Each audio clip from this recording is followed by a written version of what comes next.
we've got an example of a project you've done in Fairfield, Pete. Which for those who are not Victorian based, Fairfield is in the north, In the north. slightly northeast of the city, in Melbourne.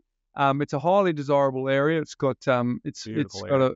it's got an old area. It's got a train line. It's got a couple of villages.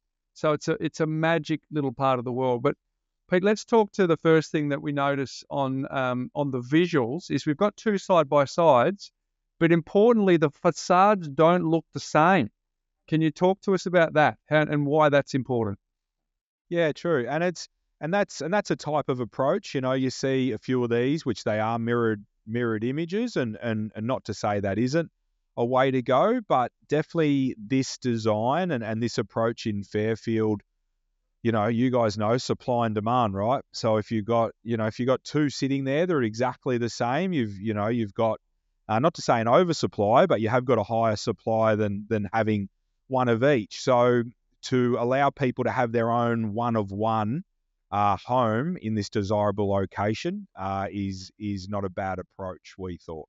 Yeah, very good. Now, the next image is an aerial shot for those playing along at home through their headphones. But what's really important here is it shows that the area of the block has a 15-metre frontage and a 40-metre boundary. How important is the frontage of 15 metres, and what's the minimum that you typically work with? Yeah, great. So, getting down right to the minimum when you've got right-of-way access out the back, we've done them in sort of 10, 11 metres of frontage when you can get your car parking out the back. But typically sort of, 15 to 17, is fantastic. You're getting up to your 20s, then you are having a lot of fun. But essentially, 15 to 16 is not a bad way to go.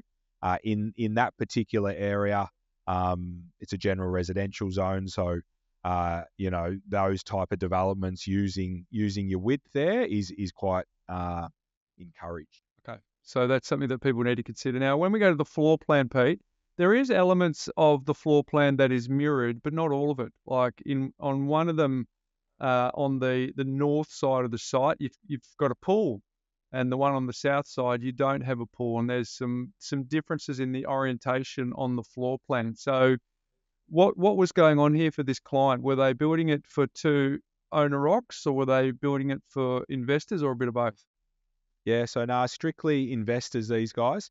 In saying that, met with one the other month, and they nearly want to move into them, sort of the way they're looking. But no, definitely the plan is to develop them and sell them for the investor. But essentially, this sort of feeds back also into the one of one scenario, but also appreciating that the orientation for these is different. So you got one that is more on the north side, and the south one is on the south. So going to the pool, Bryce, we weren't sure, we weren't positive on the pool. Spoke to local agents.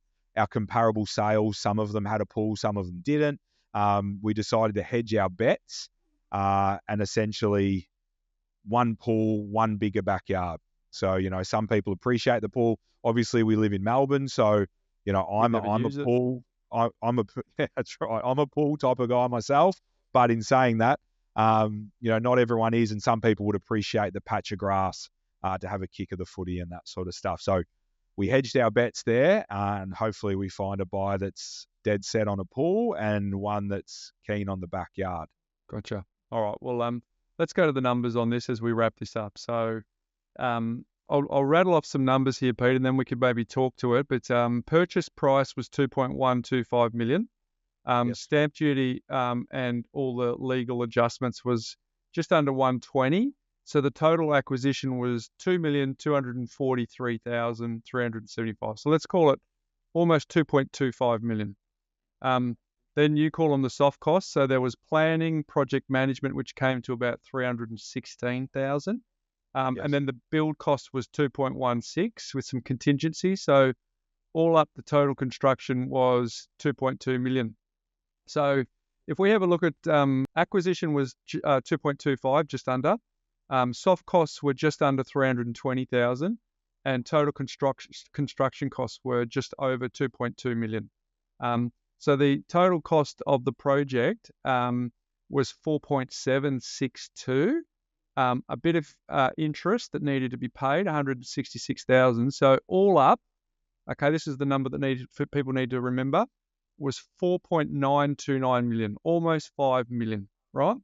But in this case, and I'm just going from the details you've given, Pete, and you can comment any way you like here, but the equity that was kicked in was over 2 million for this. So it was about a 54% LVR, right?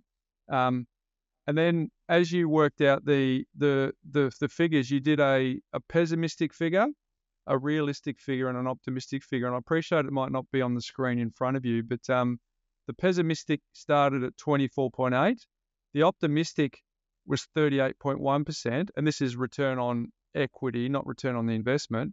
But your realistic figure was about 31.4, which had a profit of 838,000. So that's why you can get pretty excited about the figures for doing a development, notwithstanding all we said before, that it's one thing to put it on a feasibility study and it's another thing to actually get it to come to fruition.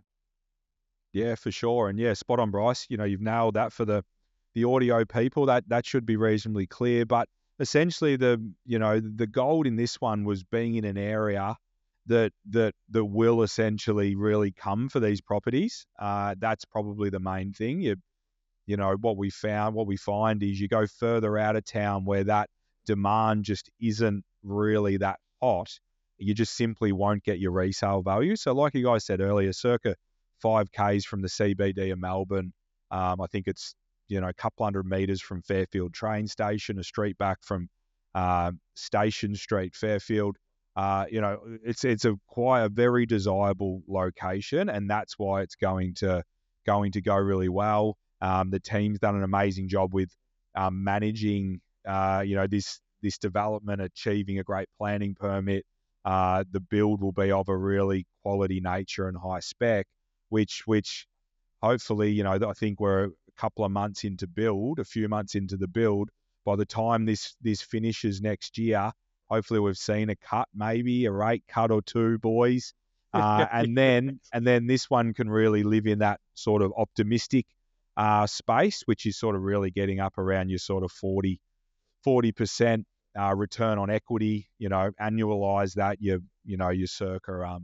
And so we're talking about an optimistic sale price of 3.075 million and a pessimistic sale price per side by side, and then 2.875 as the pessimistic. So they're the ranges. So about $1.015 million for the optimistic and 660,000 over a sort of a 2-year program for the pessimistic.